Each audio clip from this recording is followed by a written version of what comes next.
Ah, c'est pas tous les hommes en fait. Tu mets tous les hommes dans le même panier. T'as trop la haine contre les hommes. Alors, je t'explique. Est-ce que vous, dès que vous allez dans un transport en commun ou dans la rue, des femmes vous regardent comme un morceau de viande? Je ne crois pas. À la limite, elles vont chuchoter à l'oreille de leur pote. Il dort pas dans la baignoire celui-là. Mais vous le saurez même pas. Vous serez pas impacté. Si elle vous regarde, ce sera un eye contact et vous vous sentirez plus pissé. Quand on vient parler de nos relations avec des hommes qui ont été complètement catastrophiques, vous, la seule chose que vous allez dire, mais moi aussi, en fait, ma meuf, elle m'a trompé. Alors, I'm so sorry for you. Mais en revanche, nous, quand on parle de relations catastrophiques, on parle d'agression sexuelle, de violence physique, de manipulation, de violence psychologique. Désolé pour toi, si ta meuf t'a trompé.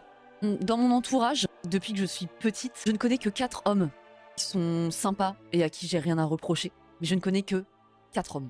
Là, il y a quelques temps, en 9 jours, il y a eu 6 féminicides. Ouais, mais toi t'es misandre. Oh, tu parles trop mal des hommes.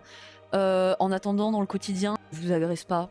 Je ne vous accoste pas dans la rue comme des morceaux de viande. Je ne vais pas vous envoyer des photos intimes sans votre consentement. Pas tous les hommes, ok.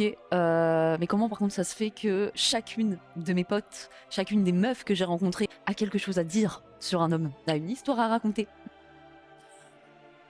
Voilà, je n'ai jamais rencontré pour l'instant une femme qui n'a pas connu quelconque comportement, manipulation, agression, misogynie, sexisme. J'aimerais bien savoir quand est-ce que toi, monsieur l'homme, tu as subi au quotidien dans ton travail de la dégradation, des comportements qui te ramenaient tout le temps à ton genre et du sexisme. Dis-moi.